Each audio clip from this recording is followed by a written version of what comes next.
તમારી સમક્ષ clinical psychology. આજે આપણે વાત કરીશું કે મૂડ વિકૃતિ એટલે શું. એટલે તમે જો સામાન્ય બાબતમાં પણ આપણે દિવસમાં લગભગ 10 થી 15 વાર બોલતા હોઈએ છીએ. ઘણા લોકો તો કન્ટિન્યુઅસ બોલ, આજે મારો મૂડ નથી, આજે મને કામ કરવાનો મૂડ નથી, આજે મને ઓફિસ જવાનો મૂડ નથી, આજે મને રસોઈ બનાવવાનો મૂડ નથી, આજે મને ભણવાનો કે ભણાવવાનો મૂડ નથી. તો સામાન્ય સંજોગોમાં તો બરોબર છે કે બની શકે કે ક્યારેક મૂડ ના હોય. એના ઘણા બધા કારણો હોઈ શકે, જેની ચર્ચા ઈડ ઈગો અને સુપર ઈગો શું છે ને કઈ રીતે કાર્ય કરે છે, આપણે મનોવિશ્લેષણવાદને જાણી જવું બહુ જરૂરી છે.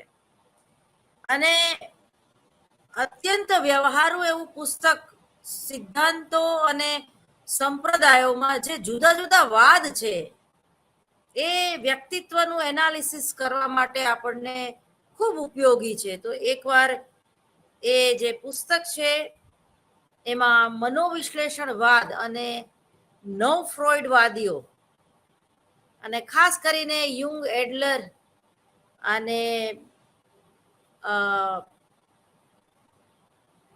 ફ્રોઈડની દીકરી એવી અન્ના, એને વાંચવા માટે એક નમ્ર તમને વિનંતી છે, જેથી કરીને આખો જો દ્રષ્ટિકોણ છે, આપણો કોન્સેપ્ટ છે એ ક્લિયર થાય. ખાસ કરીને ક્લિનિકલ સાયકોલોજીમાં આ જુદા જુદા જે સંપ્રદાયો છે એનો ઉપયોગ વ્યક્તિત્વના, એટલે કે જે વ્યક્તિ વિકૃતિનો ભોગ બની છે, જે ડિપ્રેશનમાં છે, કે જે હતાશ થયેલી છે, એના વ્યક્તિત્વને જાણવા માટે જુદા જુદા સિદ્ધાંતો અને જુદી જુદી ટેકનિકનો ઉપયોગ થાય છે. અને એક બાજુ ફ્રોઈડને મૂકી દો તો એમણે એટલું બધું નવું સંશોધન અને ખેડાણ વર્તનને સમજવા માટે કર્યું છે. અને ખાસ કરીને એબનોર્માલિટી, અસાધારણ વર્તન, મેં તમને પહેલા જ સમજાવી દીધું 4 થી 5 લેક્ચરમાં કે અસાધારણ એટલે ગાંડપણ નહીં, પરંતુ અસાધારણ વર્તન એટલે કે જે સામાન્ય પરિસ્થિતિમાંથી કંઈક જુદું જ એ રિએક્ટ કરે કોઈ વ્યક્તિ. દાખલા તરીકે કોઈ ક્લાસમાં ફર્સ્ટ આવેલો વ્યક્તિ ખુશ ન થાય,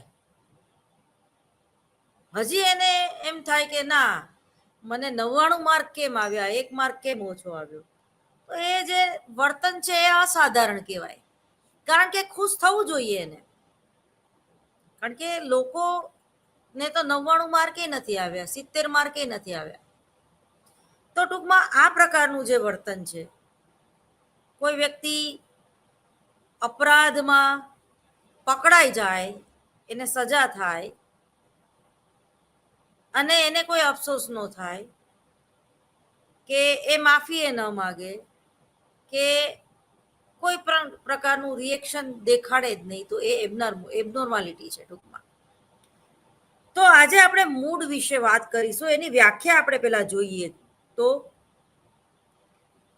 what is the mood disorder, એટલે કે મૂડ વિકૃતિઓ શું છે. આ ટોપિક તમને પહેલા એટલે ભણાવું છું કે આપણે દરેક ક્યાંક ને ક્યાંક મૂડ નથી એવું બોલેલા છીએ, તો એની પાછળનું કારણ શું છે. મૂડ વિકૃતિ નામ દર્શાવે છે કે આ એક એવી વિકૃતિ છે જેમાં લાગણી કે આવેગ સાથે સંકળાયેલા ઉતાર ચઢાવ જોવા મળે છે, અને વ્યક્તિ રોજિંદા જીવન સાથે અનુકૂલન સાધી શકતી નથી, તથા તેના સામાજિક જીવનમાં અનેક સમસ્યાઓ ઊભી થાય છે મૂડ ન હોવાથી. મૂડ વિકૃતિઓમાં 2 ચાવીરૂપ મૂડ સંકળાયેલા છે, જે વારંવારિતાના તીવ્ર ઉશ્કેરાટ અને સુખ ભ્રાંતિ અને ખિન્નતાની અવાસ્તવિક લાગણી દ્વારા ચરિતાર્થ થાય છે. આ વ્યાખ્યા આપી કાર્સોન, બુચર, મિનેકા અને હુલે નામના સાયકોલોજિસ્ટે ઈસવીસન 2012માં જ આ વ્યાખ્યા આપેલી છે.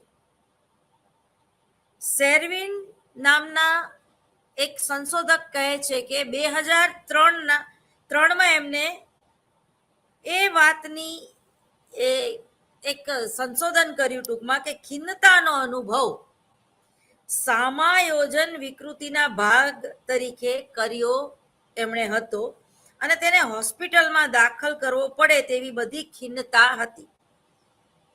તેને સાજો કરવા માટે ઇલેક્ટ્રિક શોક એટલે કે ઉપચાર, જેને આપણે ECT અને મનોપચારમાં એને એ પદ્ધતિનો ઉપયોગ કરીએ છીએ. ઘણા દુઃખ દર્દો કે દુઃખ પમાડે તેવા સ્વપ્નો આવતા હોય ત્યારે ઘણી તકલીફ પડતી હોય છે અને DCM IVTR એ 2000ની સાલમાં તેમણે મૂળ વિકૃતિઓને મૂળભૂત રીતે 3 વિભાગોમાં વહેંચી. આઈ એટલે કે ખિન્ન મનોવિકૃતિ, બીજું છે દ્વિધ્રુવીય મનોવિકૃતિ. પ્રત્યેક વિભાગમાં મૂડમાં ખલેલ પહોંચે છે અથવા તો આવેગિક પ્રતિક્રિયાનો અનુભવ થાય છે. અને ત્રીજા મૂડ વિકૃતિમાં ખૂબ ઓછા માણસોમાં જોવા મળે છે. આ મનોવિકૃતિ તબીબી માંદગી દવાઓ કે કેફી દ્રવ્યોના ઉપયોગથી થાય છે અથવા તો રાસાયણિક પદાર્થો લેવાથી થતા હોય છે. કેટલાક રોગોની સાથે પણ મૂળ વિકૃતિ જોડાયેલી હોય છે. અન્ય મૂળ વિકૃતિઓમાં જેમ કે કેન્સર, ડાયાબિટીસ કે હૃદય રોગનો હુમલો. તમે જુઓ કે જે લોકો કોઈને કોઈ રોગથી પીડાતા હોય, બીપીની તકલીફ હોય કે ડાયાબિટીસની તકલીફ હોય કે એવા ગંભીર અસાધ્ય રોગથી પીડાતા હોય, જેમાં સંધિવા પણ આવી શકે, જેને આર્થરાઇટિસ કહેવાય, તો આવી વ્યક્તિનો મૂડ ક્યારે ઓફ થઈ જાય એ કંઈ ખબર પડતી નથી. એટલે હેલ્થ સાયકોલોજીને લઈને એક મૂડમાં ફેરફાર થાય છે. જે લોકોએ માનસિક સ્વાસ્થ્ય ગુમાવ્યું છે, જે લોકોને સમાયોજનનો પ્રશ્ન છે અથવા તો જે લોકો સમાયોજન સાધી શકતા નથી પોતાના જીવનમાં, એને એ પરિસ્થિતિમાં ખૂબ લાંબો સમય જો એ લોકો રહે તો એ લોકો આવી મૂળ વિકૃતિનો ભોગ બને છે. તમે જુઓ ઘણા એવા શો આવે છે જેમ કે બિગ બોસ. આ 15 તારીખથી શરૂ થશે ને OTT પ્લેટફોર્મ ઉપર તો આવે જ છે. તો ત્યાં જે વ્યક્તિત્વ અને જે પર્સનાલિટીઓ બધી બતાવે છે એ ક્યાંક ને ક્યાંક તમે જો સાયકોલોજીકલ ડિસઓર્ડરથી પીડાતી હોય છે. એમાં આખા ઘરમાં બિગ બોસમાં 12 મેમ્બર હોય તો 12માંથી 3 થી 5 મેમ્બર તો એવા હોય જ જેનો મૂડ જે છે એ સ્વિંગ થતો હોય. એટલે અચાનક એની જેને કહેવાય ને કે ક્યારે હસવા માંડે, ક્યારે રડવા માંડે, ક્યારે ક્રોધ કરે, ક્યારે અપશબ્દો બોલવા માંડે, ક્યારે એકદમ આક્રમક થઈ જાય, એ કઈ નક્કી નહીં. જેમ કે આજે તમારી પાછળ એ વ્યક્તિ તમારો દોસ્ત બનીને પોતાનું નુકસાન કરવા પણ તૈયાર થઈ જાય અને બીજા દિવસે એનો મૂડ જે છે એ એવો સ્વિંગ થાય કે એ તમને બિગ બોસની બહાર કરી દે એવું બને. ઘણીવાર આપણે કોઈનું બ્રેકઅપ જોતા હોઈએ છીએ, ઘણીવાર બે દોસ્તી વચ્ચેની તિરાડો જોતા હોઈએ છીએ. તો એ તિરાડોમાં દરેક વ્યક્તિની જે પર્સનાલિટી છે, દરેકનું જે વ્યક્તિત્વ લક્ષણોનું કોમ્બિનેશન છે, એ ક્યાંક ને ક્યાંક ભાગ ભજવતું હોય છે. ખાસ કરીને સમાયોજનનો જે પ્રશ્ન છે, એ મૂડને સારો કે ખરાબ રાખી શકે છે. જ્યારે તમે કોઈ વાતાવરણમાં સમાયોજિત થઈ શકતા નથી, એ ભૌતિક વાતાવરણ હોય કે જેને કહેવાય કે એક ઓફિસનું વાતાવરણ હોય, તમને ગુડ મોર્નિંગ કેવું ના ગમે બોસને, સહકર્મચારીઓ હોય એની સાથે તમારી બોડી લેંગ્વેજ ખરાબ હોય,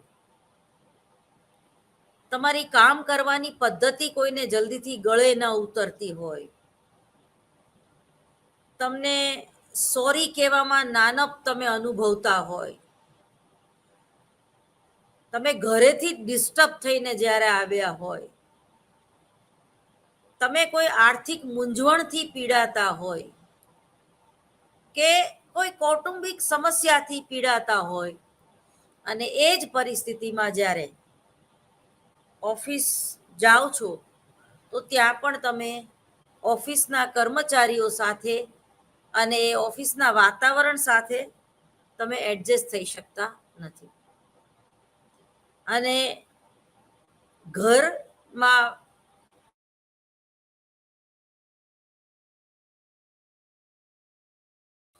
અને એ બધો જ ગુસ્સો તમે ઓફિસના કર્મચારીઓ કે પટાવાળા ઉપર જ્યારે ઠાલવો છો, અને તમારા ટેબલ ઉપર પણ ફાઇલ જે છે એના ઢગલા થઈ જાય છે, ત્યારે એ ઢગલા જોઈને જ તમારો મૂડ ઓફ થઈ જાય. એક તો મૂડ હતો નહીં, અને વધારે મૂડ તમારો એક નેગેટિવિટી આપે છે. ઓફિસમાં રહેલી અવ્યવસ્થિતતા કે ઘરમાં રહેલી અવ્યવસ્થિતતા તમારા મૂડને રિપેર પણ કરી શકે અને તમારા મૂડને વધારે ખરાબ પણ કરી શકે. તમારી ભાષા, તમારું બોલવાનું કેવું છે, તમારો ટોન કેવો છે, ટૂંકમાં તમારું બાહ્ય બિહેવિયર, તમે અંદરથી ભલે ગમે એટલા ડિસ્ટર્બ હોય, પણ જો તમને તમારા આંતરિક વાતાવરણ સાથે, તમારા પોતાના સંજોગો કે તમારી પોતાની સમસ્યાઓ સાથે જ્યારે તમે તાલમેલ બેસાડી શકતા નથી, ત્યારે તમે મૂડલેસ છો એવું તમારા કર્મચારીઓને પણ રિયલાઇઝ થઈ જાય છે. આવીને તરત તમે તમારા હાથમાં રહેલી બેગ પછાડો, આવીને તરત તમે ઓફિસમાં રાડારાડી કરવા માંડો કે મારી ફલાણી વસ્તુ ક્યાં છે, મારું લેપટોપ ક્યાં છે, કે આ લાઇટ કેમ ચાલુ નથી થતી, કે એસી કેમ બંધ છે, વગેરે વગેરે. તમારે ત્રાડકવું તું અને તમને કારણ મળી ગયું, જોતું તું ને વૈદે કીધું. પરંતુ જો તમે મૂડમાં હશો, તમે સરસ મજાનું તમારું વર્ક શું કરવાનું છે એના એક સારા પ્લાનર હશો, અને તમને ખબર હશે કે આજના દિવસમાં મારે કેટલા કલાક કામ કરવાનું છે ને શું કોની સાથે કેટલા વાગે મીટિંગ છે, બધું જે શેડ્યુલ છે એ તમારું, જે પરિસ્થિતિ ઘણીવાર તમે ન ઈચ્છી હોય કે તમારે એસી કે પંખો કે લાઇટ ન હોય, તો પણ તમે સારી રીતે કામ કરી શકો છો.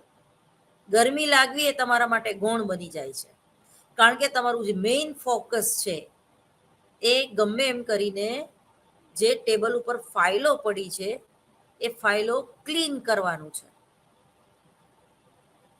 તમારી સેક્રેટરી રજા ઉપર છે અથવા તો એક્ટિવ નથી, તો તમે એને પ્રેમથી કહી શકશો કે ભાઈ તું ચા પી લે 2 કપ, ભલે 10 મિનિટ તું મારી ઓફિસમાં લેટ આવજે, પણ થોડીક ફ્રેશ થઈને આવ. તમે ટૂંકમાં શાંતિથી એની સાથે વાત કરી શકશો. પણ જ્યારે તમે પોતે જ ડિસ્ટર્બ હશો, તમને પોતાને જ નહીં ખબર હોય કે આજનું મારું હોમવર્ક શું છે, આજે મારે કઈ ફાઇલ કેવી રીતે ચેક કરવાની છે, કઈ ફાઇલ આગળ મોકલવાની છે, કઈ ફાઇલ જેસે થે આજે રહેવાની છે. પહેલેથી કોઈ પ્લાન ના હોય તમારો કામ કરવાનો કે કામ કરાવવાનો, ત્યારે તમારો મૂડ જે છે એ ઓફ થાય છે. અને વારે ઘરે જ્યારે આપણે આ બે જવાબદાર ભર્યા વર્તન કરીએ છીએ ત્યારે કામનો ઢગલો વધી જતો હોય છે અને આપણે આવા મૂળ વિકૃતિઓનો ભોગ બનતા હોઈએ છીએ. મૂળ વિકૃતિઓ માનવ તકલીફોને વધારે છે. આર્થિક ઉત્પાદન અને હેલ્થને ટૂંકમાં ઘટાડે છે અને તેનાની તંદુરસ્તીની આપણે સંભાળ કે સુવિધાઓ ઉપર લઈ શકતા નથી. એટલે આપણે ટૂંકમાં માનસિક સ્વાસ્થ્ય ગુમાવીએ છીએ. મૂળ વિકૃતિની સારવાર કરવામાં આવતી હોય છે કે નહીં, આ એક પ્રશ્ન છે. એની પાછળના કારણો કયા હોઈ શકે? સારવાર દ્વારા વ્યક્તિગત સામાજિક રીતે સ્થગિત થવાની વ્યક્તિગત લાગણી, તંદુરસ્તી સંભાળ સહાયકર્તાઓની આ વિકૃતિઓને ઓળખવાની અશક્તિ, સારવારની અસરકારકતાની સભાનતાનો અભાવ. એવો અંદાજ છે કે 5-10% પુખ્ત વ્યક્તિઓ જેઓ તેમના કુટુંબના ડોક્ટર, જેને ફેમિલી ડોક્ટર આપણે કહીએ છીએ, તેઓ પાસે પોતાની ખિન્નતા પ્રદર્શિત કરતા હોઈએ છીએ, પરંતુ તેમાંથી ફક્ત અડધાઓને જ દર્દી તરીકે આપણે ઓળખી શકતા હોઈએ છીએ. યુનાઇટેડ સ્ટેટ પ્રિવેન્ટિવ સર્વિસ દ્વારા 2002ના એક સર્વે પ્રમાણે વર્તમાન અમેરિકન સરકાર ભલામણ કરે છે કે દર્દીને ફક્ત 2 પ્રશ્નો, એટલે કે છેલ્લા 2 અઠવાડિયાથી તમને ખિન્નતા કે નિરાશાનો અનુભવ થયો હતો, અને બીજો પ્રશ્ન પૂછે કે છેલ્લા 2 અઠવાડિયાથી તમને કાર્ય કરવામાં ઓછો રસ છે અથવા તો ઓછો આનંદ આવે છે. તમને ટૂંકમાં એવું થાય છે કે કલાકો સુધી કંઈ જ ન કરવું ને ટીવી જોઈ રાખવું, એક જગ્યાએથી 2 કલાક સુધી તમે હલો નહીં, પાણી પીવાની તરસ લાગતી હોય તો એ પાણી પીવાય ઊભા થવાની તમને આળસ આવે, તમે સતત કોઈને ઘરમાં કે ઓફિસમાં ઓર્ડર કરે રાખો અથવા તો સતત જંક ફૂડ ખાય રાખો, તો આ એક જાતની હતાશા છે. આ એક જાતનો તમારો મૂડ કામ કરવાનો બનતો નથી. કોઈની સાથે વાત કરવું એ ન ગમે. મમ્મી તમને વધારે પડતું પૂછે તો તમે તરત જ એનું અપમાન કરી નાખો. મમ્મી તું બહુ પૂછપૂછ કરે છે, આટલું બધું શું પૂછવાનું, ક્યાં ગઈ હતી, શું કર્યું ને, કેમ પાછી આવતી રહી ને, આજે કોલેજમાં શું થયું ને, એવું બધું તારે જાણવાની શું જરૂર, આવા ઉડાઉ જવાબ આપે છે. અથવા તો સતત 12-15 કલાક સુધી લેપટોપ લઈને બેસી જવું, અથવા તો એ લેપટોપમાં પાછું કંઈ ખાસ એ વર્ક ના કરતા હોય પણ તમે વિડીયો ગેમ રમતા હોય, સોશિયલ મીડિયાની અર્થ વગરની પોસ્ટો જોતા હોય, અને જો તમારા ફ્રેન્ડ ફોલોવર ઓછા થઈ તો તમે મોઢું ચડાવીને મોબાઈલ સામે કે લેપટોપ સામે બેસીને કલાકો સુધી તમારી જાતને કોશ્યા કરો, અથવા તો અરીસામાં જુઓ કે હું શું હવે પેલા જેવી સરસ નથી લાગતી. તો આ મૂળ વિકૃતિઓ પાછળના તમારું જે નેગેટિવ થિંકિંગ છે એ જવાબદાર હોય છે.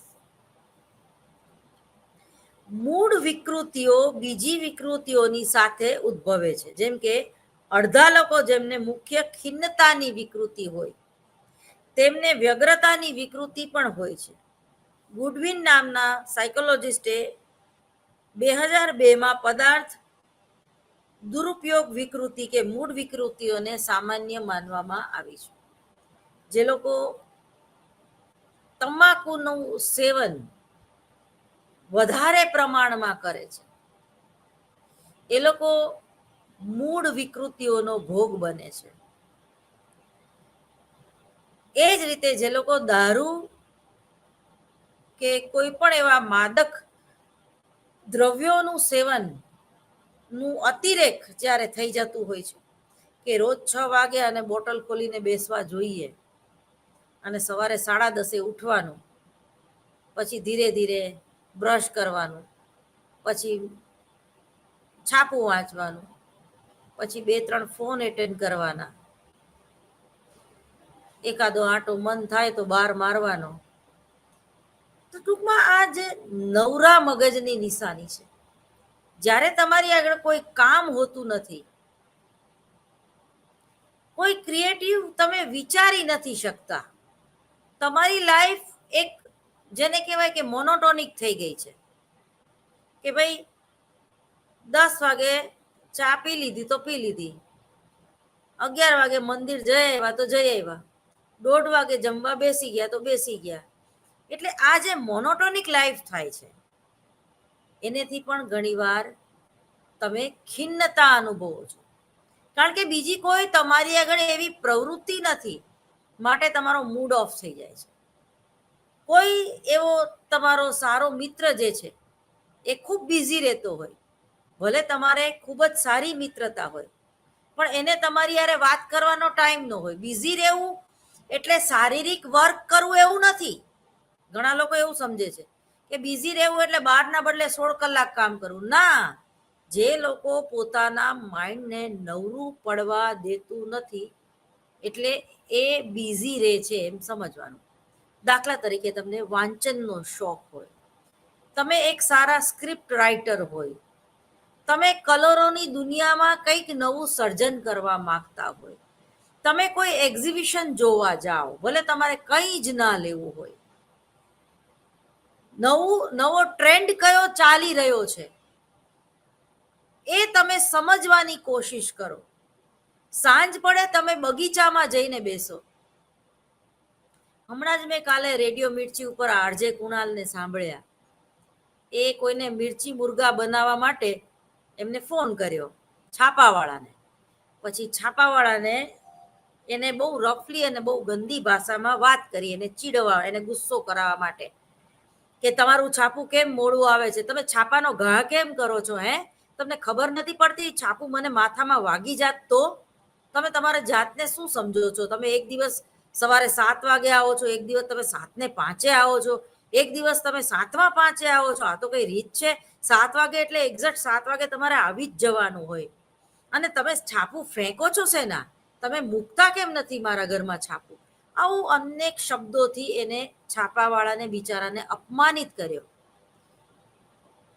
હા સાહેબ, ઓકે સાહેબ, બીજી વાર ધ્યાન રાખીશ. હા, હવે તમને હું ફરિયાદનો મોકો નહીં આપું. આવું લગભગ 5-7 મિનિટ ચાલ્યું.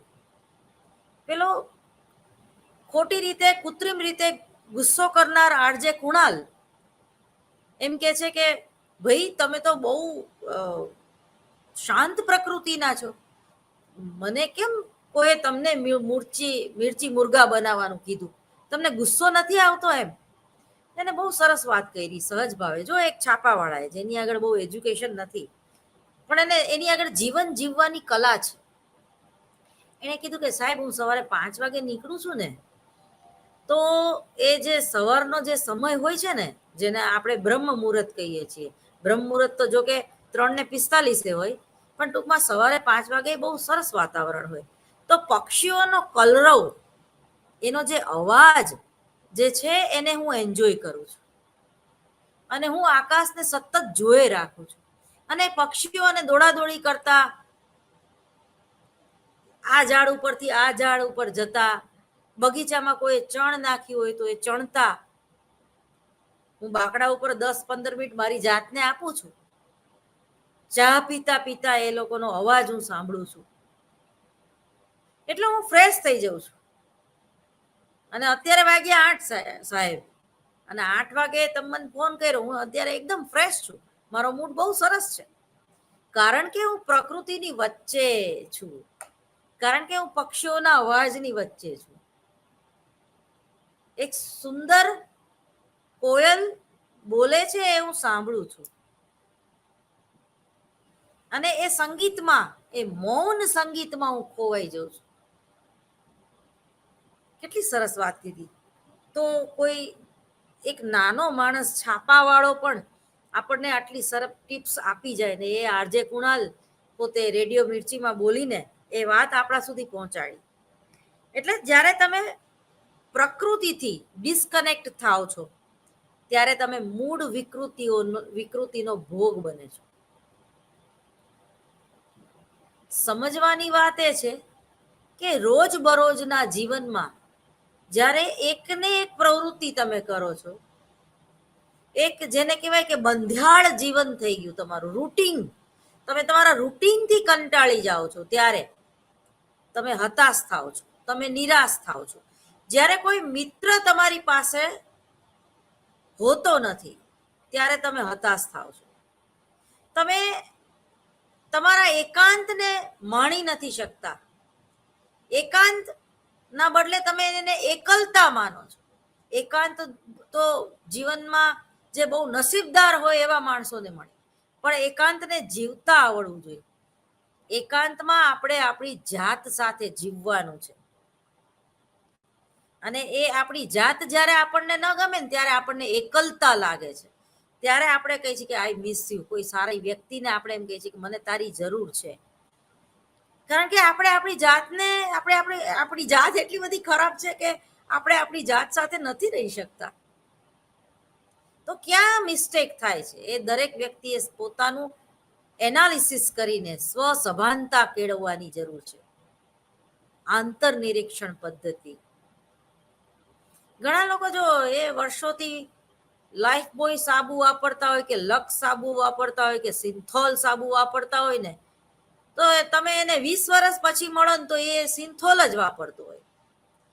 એને તમે 15 વર્ષ પછી મળો ને તો એ ઓલું હળી ગયેલું તેલ, ચીપચીપા તેલ, અડધું એરંડિયા જેવું તેલ જ નાખીને બેઠો હોય. તો તમે જ્યારે અપગ્રેડ નથી થતા, ત્યારે તમે બીજાને પણ બોર કરો છો ને તમે પોતે પણ બોરિંગ લાગો છો. દરેક જીવનમાં દરેક સારી વસ્તુને, નવી વસ્તુને એક્સેપ્ટ કરવી જોઈએ. અને જૂની વસ્તુ છે એ જો એક્સપાયર્ડ થઈ ગઈ હોય તો એનો મોહ ન રાખવો જોઈએ. ઘણા લોકોએ પોતાનું 55 વર્ષથી બુલેટ ચાલતું ન હોય ને, તો એ કાટ ખાઈ ગયેલું પોતાના ફરિયામાં રાખ્યું હોય. એની હારે એને એટલું બધું એટેચમેન્ટ હોય. એન્ટિક પીસ તરીકે રાખો એનો વાંધો નહીં, પણ એટેચમેન્ટ હોય ને તો એ વસ્તુ પીડાજનક છે. એનો કોઈ મતલબ નથી.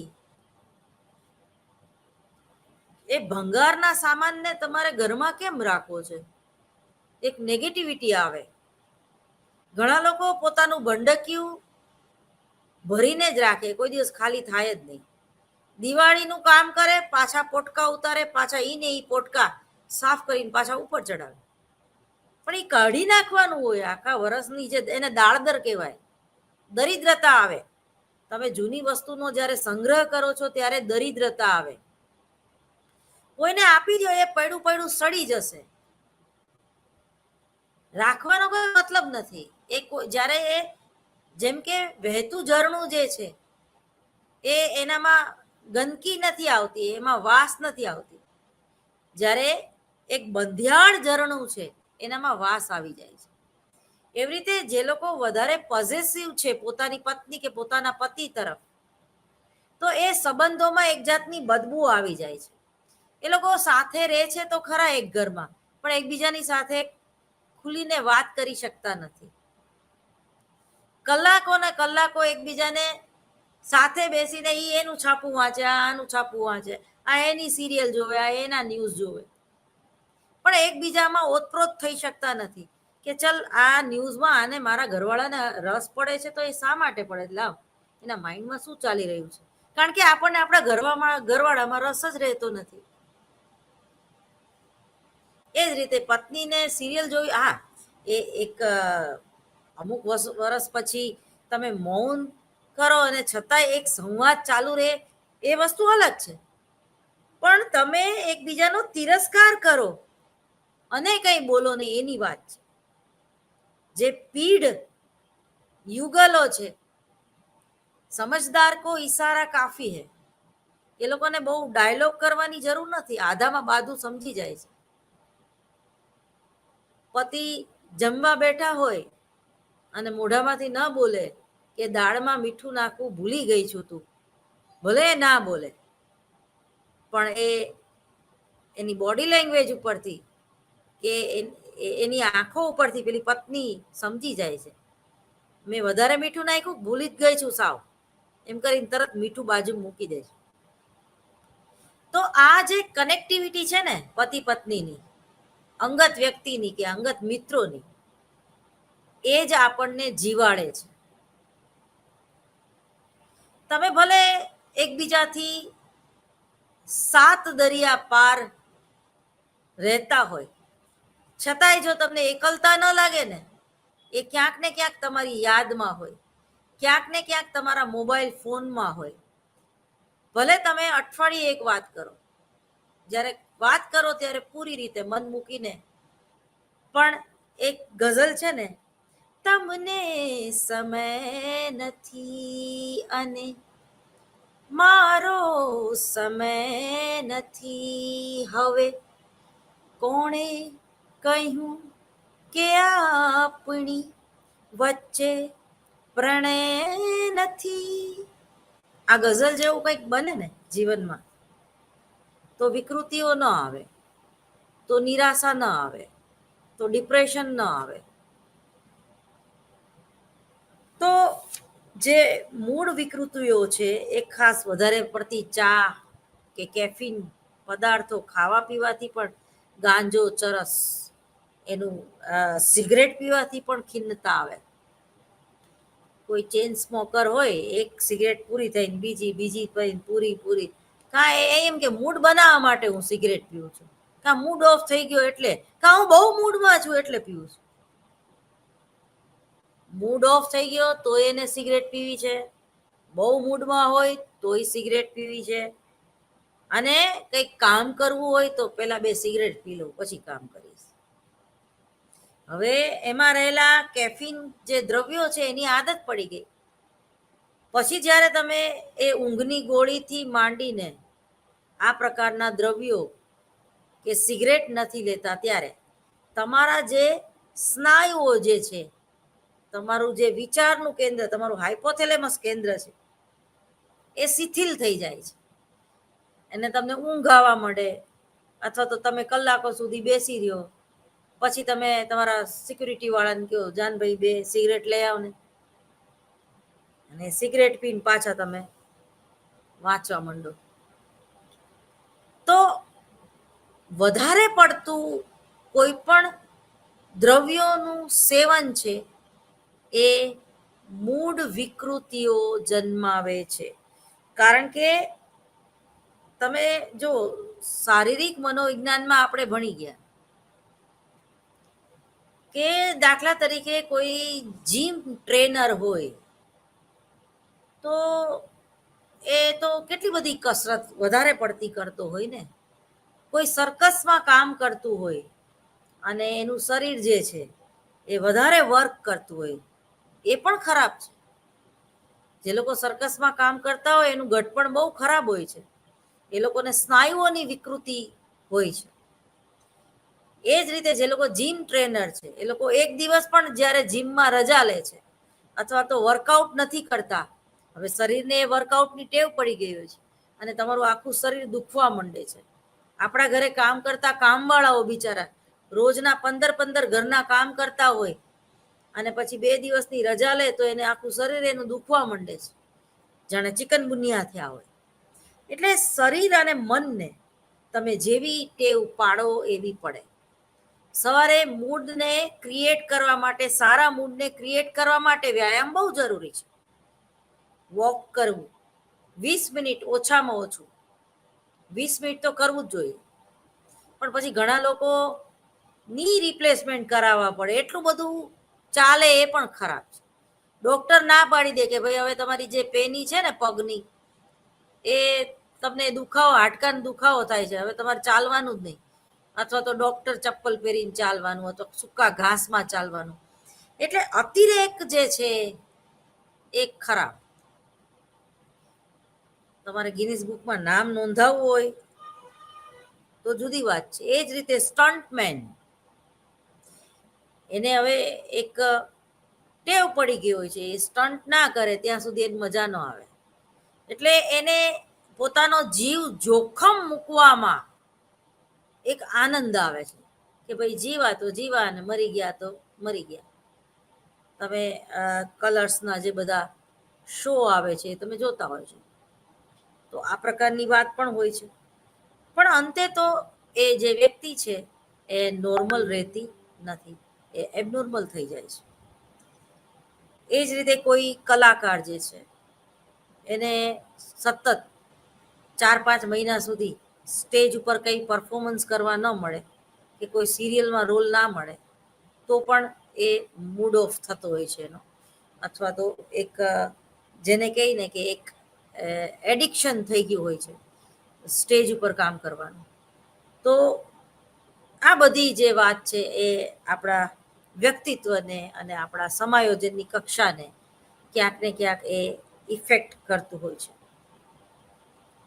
હવે મુખ્ય જે ખિન્નતાના જે કારણ છે, તો કે ખિન્નતા કેમ ઉદ્ભવે છે?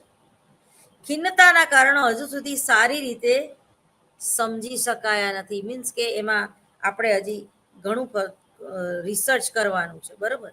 પરંતુ હેલ્થ સાયકોલોજીને ધ્યાનમાં રાખીને વાત કરીએ તો કે ઘણીવાર ખિન્નતાના મનોભારજનક બનાવોથી પ્રેરાયેલા હોય છે.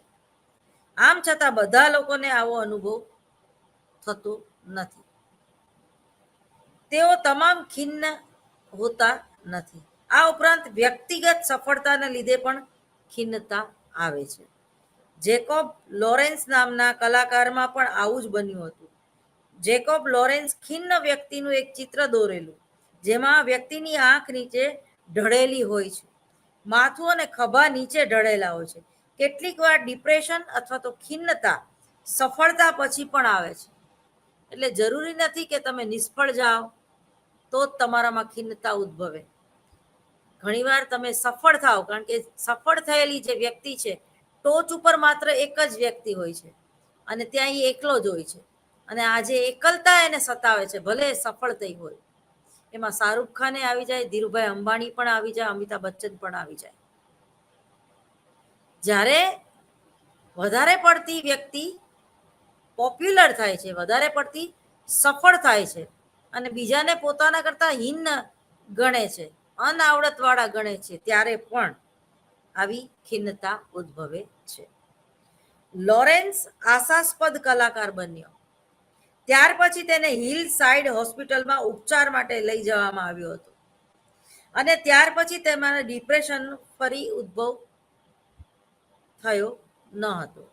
20મી સદીના મુખ્ય અમેરિકન કલાકારો તરીકે તેને ખૂબ પ્રસિદ્ધ નામના મેળવી હતી. ખાસ કરીને ચિત્રકારોમાં ખિન્ન મનોવિકૃતિ જોવા મળે છે. એવું મારું પોતાનું એક સંશોધન છે કે કલાકારોમાં જે મૂડ જે છે, તો એમાં કયા કલાકારો જે છે તો એનામાં વધારે પડતી સમાયોજનની ક્ષમતા હોય છે, એટલે કે જે વધારે ફ્લેક્સિબલ એનો સ્વભાવ, એમાં લવચિકતાનો ગુણ વધારે હોય છે. કયા પ્રકારના કલાકારો છે કે જે મુફલીસ પ્રકારનું વર્તન કરે છે, બરાબર, એ અલગારી, જેને કે અલગારી જીવ, અને કયા પ્રકારનું વર્તન જે છે જેમાં એ વ્યક્તિ ખિન્નતા અનુભવે છે. તો ચિત્રકાર, નાટ્યકાર અને કવિ અને લેખક, આવી જુદી જુદી કેટેગરીના જે કલાકારો છે એમાં સૌથી વધારે નોર્મલ બિહેવિયર જે છે તો એ સંગીતકારોનું છે. નોર્મલ બિહેવિયર જે છે તો એ થોડું ઘણું કવિ અને લેખકોનું, થોડું ઘણું, બહુ નહીં, હા. અને સમાયોજનની કક્ષા સંગીતકારોમાં વધારે છે, અને સમાયોજનની કક્ષા સાવ ઓછી જે છે એ નાટ્યકારોમાં છે, અને સમાયોજનની કક્ષા બિલકુલ નથી તો એવા જે છે એ ચિત્રકારો છે. એટલે કે સૌથી વધારે સાયકોલોજીકલ પ્રોબ્લેમ જો કોઈને હોય, અથવા તો ખિન્ન મનોવિકૃતિનો જે લોકો ભોગ બનતા હોય, તો એ છે ચિત્રકારો. ખિન્નતામાં જવાબદાર એના જે જૈવિક કારણો પણ હોઈ શકે. બરોબર. જૈવિક જેમાં વારસાગત ઘટકો વિશે ઘણા બધા સંશોધનો થયેલા છે. તો એમાં કમરનો દુખાવો વારંવાર રહેવો એ વારસાગત કારણ પણ હોઈ શકે. 20 લાખ લોકોની તપાસ કરવામાં આવી હતી અને ખિન્નતાની સુભેદતા માટે ખાસ કરીને જનીન શાસ્ત્રીય કારણો શોધી કાઢવામાં આવ્યા હતા. આમ છતાં એટલું ચોક્કસ છે કે ખિન્નતા એ જૈવિક રાસાયણિક ઘટકો સાથે સંકળાયેલી બાબત છે. અમુક રાસાયણિક ચેતા વાહકોની મગજમાં અમુક સ્થાને અછત અથવા તો બિન અસરકારકતા સાથે એ ખિન્નતા સંકળાયેલી છે. જ્યારે પ્રારંભિક સંશોધનોએ કેટલાક ચેતાવાહકો જેમ કે સેરેટોનની અને કેટલોકામાઇસિન, ડોપામિન, નોર એપિનેપ્સી અને એપિનેફ્રિન ઉપર પોતાનું ધ્યાન કેન્દ્રિત કર્યું હતું. ત્યારે કેટલીક વધારાના જે ચેતાવાહકો ખિન્નતામાં મહત્વની ભૂમિકા ભજવવા હોવાનું માલુમ પડ્યું હતું. જેમાં ગાબા એમિનો બુટાઇન એસિડ એટલે ગાબા અને એસિડિક કોલોનીનું નામ એ જે છે એ આપવામાં આવ્યું હતું. ચેતાવાહકો મહત્વના છે કારણ કે બિલિયન ચેતાવાહકોનું પ્રત્યેક ચેતાવહન મગજમાં બીજા ચેતાવાહકો સાથે આંતરક્રિયા કરે છે. આ આંતરક્રિયા તેઓ વિદ્યુત રાસાયણિક રીતે પણ કરે છે. જ્યારે ચેતાકોષ ઉદ્દીપ્ત થાય છે ત્યારે રાસાયણિક પદાર્થ ચેતાવાહક એક ચેતાકોષના સંગ્રહિત વિસ્તારોમાંથી મુક્ત થાય છે, જેને પૂર્ણ ચેતોપનિમ ચેતાકોષ કહે છે. ચેતાવાહક ચેતાપનિમ અવકાશમાંથી વિસ્તરિત થઈને પાશ્ચાત્ય એટલે કે પોસ્ટ ચેતાગમનમાં ચેતાકોષની સપાટીની બહારની બાજુએ ગ્રાહકની સાથે આંતરક્રિયા કરે છે. જો આ આખી વાતમાં ક્યાંય બ્રેક થાય અને વાગવા કે પડવા વાગવાને પરિણામે કે બ્રેન હેમરેજ થાય કે તમારા હાઇપોથેલેમસ કેન્દ્રને જ્યારે કંઈક ઈજા પહોંચે ત્યારે પણ તમે કોઈ પ્રકારની વિકૃતિઓનો ભોગ બનતા હોય છો. હવે જે ખિન્ન મનોવિકૃતિ જે છે એમાં કયા પ્રકારની દવાઓ આપવામાં આવે છે? તો કે છે મોનોએ માઇક ઇન્હિબિઝિયર, જેને MAOIS કહેવામાં આવે છે. એ પછી કે ટ્રાયસાયક્લિક એન્ટી ડિપ્રેશન. બરોબર. જે વારંવાર જે લોકો ખિન્નતા અનુભવે છે ને એ લોકો એન્ટી ડિપ્રેશન એને એવું એક નામ પણ આપણે આપી શકીએ. અને ત્રીજું છે સિલેક્ટિવ સેરોટોનિક એપિલેપ્સી અને હિન્નતા અનુભવી. એટલે એક ચોક્કસ પરિસ્થિતિમાં જ્યારે કોઈ વ્યક્તિ મુકાય છે ત્યારે એ ખિન્નતા અનુભવે છે. બાકી સામાન્ય સંજોગોમાં એ નોર્મલ હોય છે. તમારા અને મારા કોન્ટેક્ટમાં અનેક વાર આવી ગયેલી એવી વ્યક્તિ પણ સ્કિઝોફેનિક હોઈ શકે કે ખિન્ન મનોવિકૃતિનો ભોગ બનેલી હોઈ શકે. કારણ કે જ્યારે આ ત્રીજા પ્રકારમાં એવું જોવામાં આવ્યું છે કે એને અમુક પરિસ્થિતિમાં મૂકો ને તો જ એ લક્ષણો બહાર આવે છે. દાખલા તરીકે જુદા જુદા જે ફોબિયાની આપણે વાત કરી ગયા કે ઘણાને પાણીથી બીક લાગતી હોય, ઘણાને ડ્રાઇવિંગ કરવાથી બીક લાગતી હોય, કે ઘણાને ઊંચી જગ્યાનો ભય હોય એટલે કે ઉપર જોવે કે નીચે જોવે તો એને ચક્કર આવવા માંડે, અથવા તો હિંચકા ઉપર બેસે અને ચકદોડમાં એ મેળામાં ન બેસી શકે, કે મેળામાં એ બહુ ગીર્દી હોય ત્યાં નહીં જઈ શકે. પછી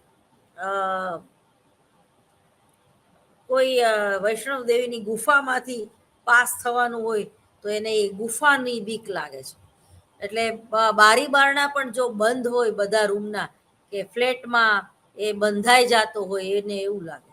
એટલે જેવું ઘરમાં આવે ને એમ એની ખિન્નતા શરૂ થાય છે. કારણ કે એને મેઇન તો એ સમજી નથી શકતો કે ઘરમાં આવું કેમ તકલીફ થાય છે. પણ જ્યારે ઘરમાં હવા ઉજાસ વાળું વાતાવરણ ન હોય અને બારી બારણા પણ બંધ કરીને રાખવામાં આવતા હોય ત્યારે પણ આવી વ્યક્તિ જે છે એ ખિન્નતા અનુભવે છે. તો રાત્રે ઘણા લોકોને અંધારું કરીને સુવાની ટેવ નથી હોતી. રાત્રે એ લોકો નાઇટ લેમ્પ પણ ન કરે એવી વ્યક્તિઓ પણ હોય.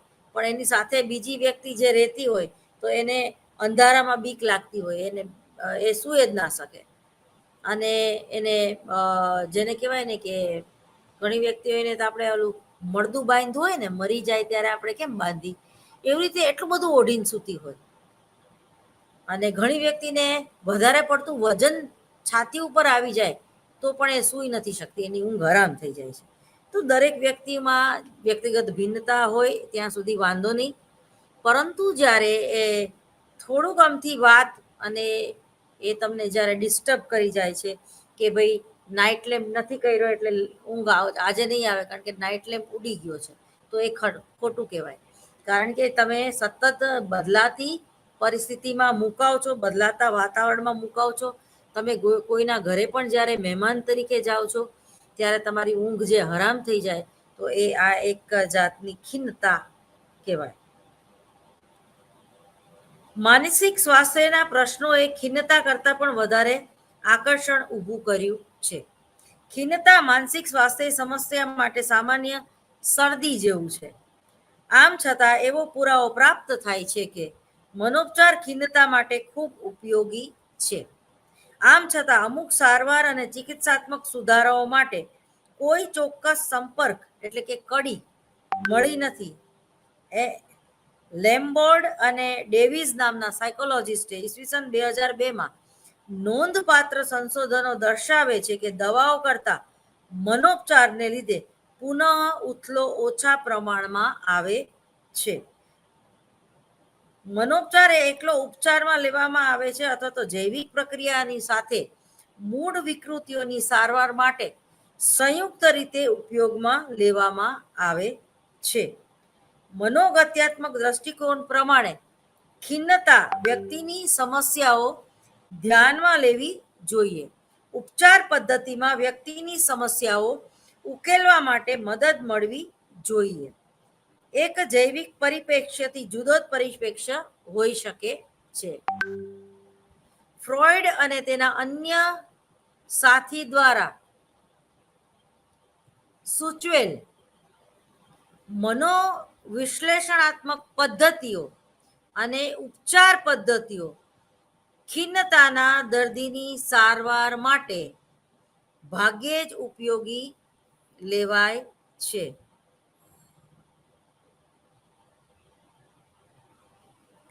મનોગત્યાત્મક ભારને લીધે ચિકિત્સાત્મક ફલશ્રુતિમાં ખિન્નતા એ ચિકિત્સાત્મક ઉપયોગ ત્યારે જ ઉદ્ભવે જ્યારે જે બનાવો ખિન્નતાને અટકાવે. ઘણીવાર વ્યક્તિ બચાવ પ્રયુક્તિઓનો ખૂબ ઉપયોગ કરે અને કુસમાયોજન તરફ વળે છે. જે રીતે આ ચિત્રમાં તમે જોઈ રહ્યા છો કે સસલાનો કે બગલાનો કોઈ શિકાર કરવા આવે અને બગલું આંખો બંધ કરીને બેસી જાય અથવા તો પોતાનું મોં જે છે એ માટીમાં ખોસી દે એટલે દેખવું એ નહીં, દાજવું એ નહીં. તો આવી પડેલી સમસ્યા કે પરિસ્થિતિ કે દેવું થઈ ગયું હોય અને વ્યક્તિ દારૂ પીવા બેસી જાય અથવા આંખ આડા કાન કરે, ક્રેડિટ કાર્ડમાં સી બિલમાં નામ આવી ગયું હોય અને એ વ્યક્તિ ગણકારે જ નહીં, નવું ક્રેડિટ કાર્ડ લે,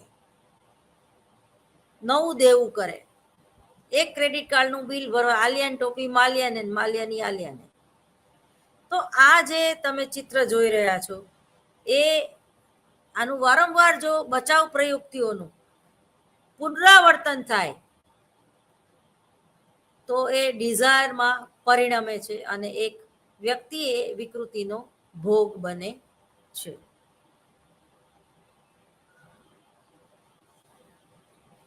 તમે જો આમાં એક ઉદાહરણ આપ્યું છે, હું વાંચી જઉં કે એક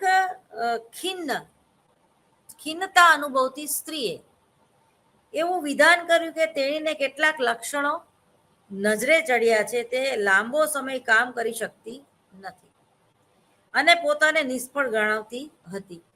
આ સમજૂતી આંશિક રીતે સાચી પણ હતી, પરંતુ તેની વાસ્તવિક પરિસ્થિતિ માટે પર્યાપ્ત ન હતી. ત્યારબાદ તેણી ચિંતાતુર બની. ખાસ કરીને આવું ત્યારે બન્યું જ્યારે તેણી જેના પર આધારિત હતી તેવા તેના બોસે બીજી સ્ત્રી મદદનીશ તરીકે નોકરીમાં રાખી લીધી. આને લીધે દર્દીમાં બીક ઊભી થઈ, બરાબર, એટલે ઇન્સિક્યુરિટી ફીલ કરી. તેણીને ધારણ કરી આ નવી નોકરિયા સ્ત્રીને બોસ પક્ષ લે છે. આ નવી સ્ત્રી વધારે સમર્થ, આકર્ષક અને મનપસંદ હતી. આની પ્રતિક્રિયા એ આવી કે તેણીને ખૂબ મુશ્કેલી પડી. તેણીએ ખૂબ કામ કરવાનું શરૂ કર્યું જેથી તે પ્રસન્નતા, પુનઃ ખાતરી મેળવી શકે. આમ છતાં તેના પિતાની વિરુદ્ધમાં બોસ તેના આ વધેલા પ્રયત્નથી ઓળખી શકતો નહોતો.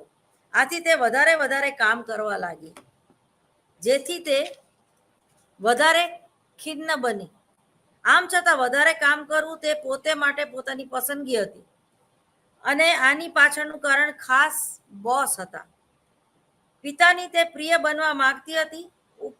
ઉપચારકની મદદથી અસીલ પોતાના બાળપણમાં ઉદ્ભવેલી માન્યતાઓને સમજે છે.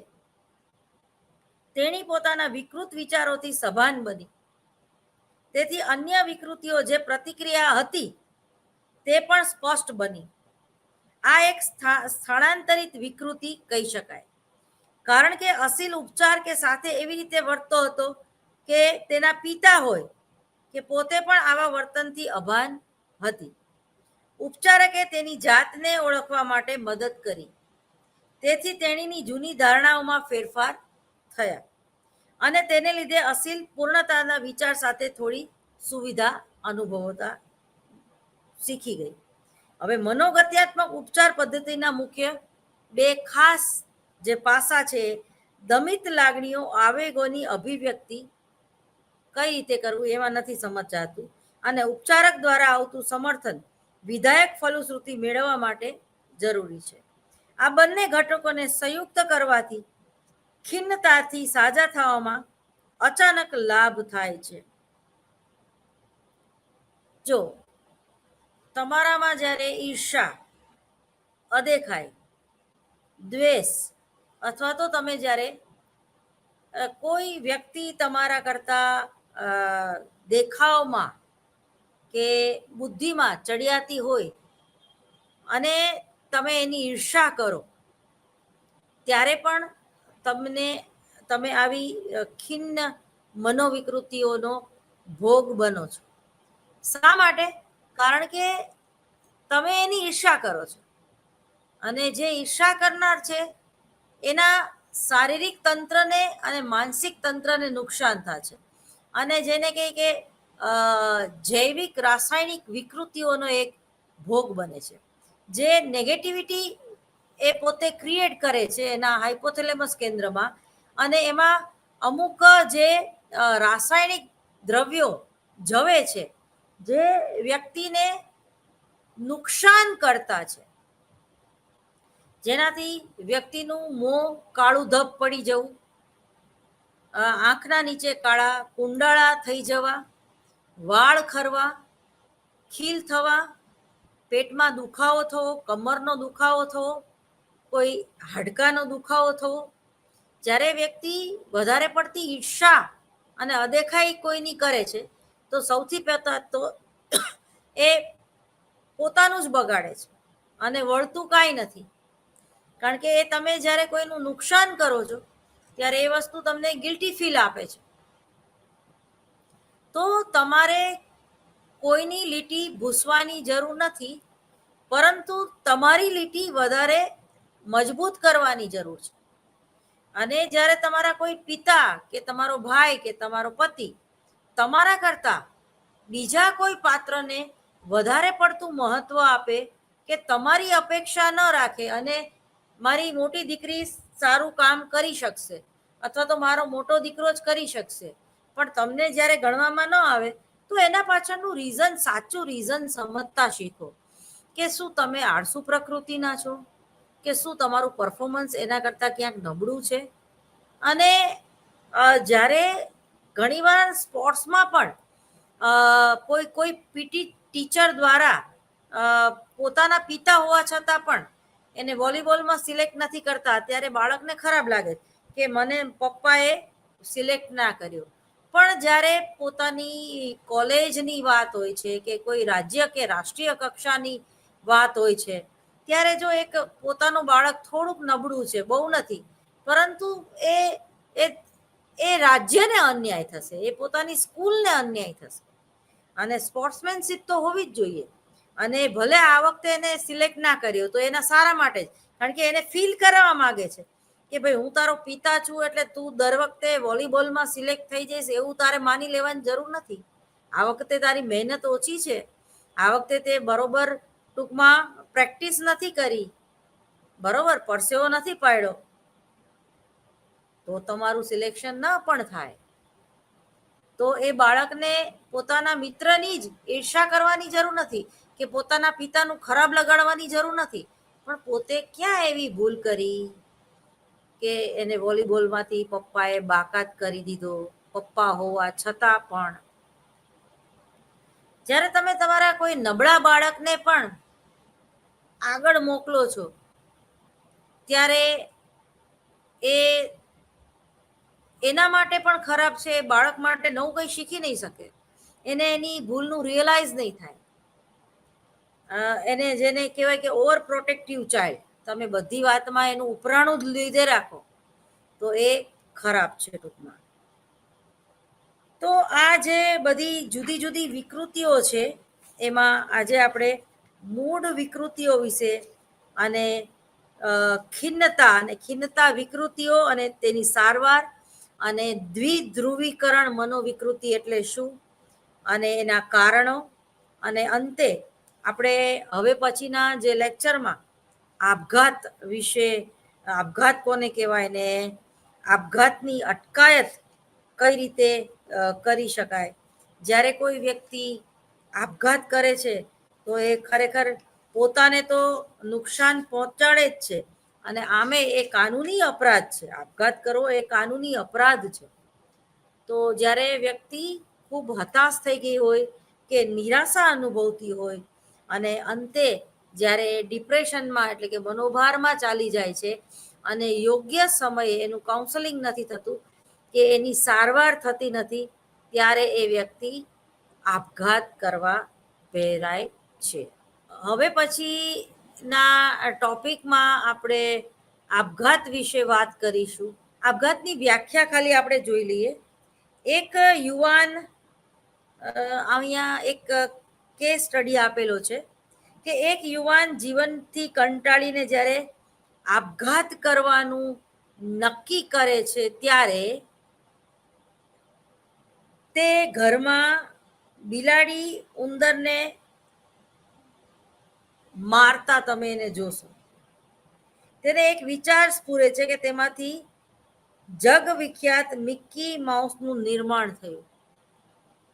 આ યુવાન તે વોલ્ટ ડિઝની, એનું નામ છે વોલ્ટ ડિઝની, બરોબર. આપઘાતમાં ગુજરાતમાં સુરત અને રાજકોટ ટોપ 10 ના લિસ્ટમાં આવે છે. વધારે આપણે એની વાત પછી કરીશું. નમસ્કાર.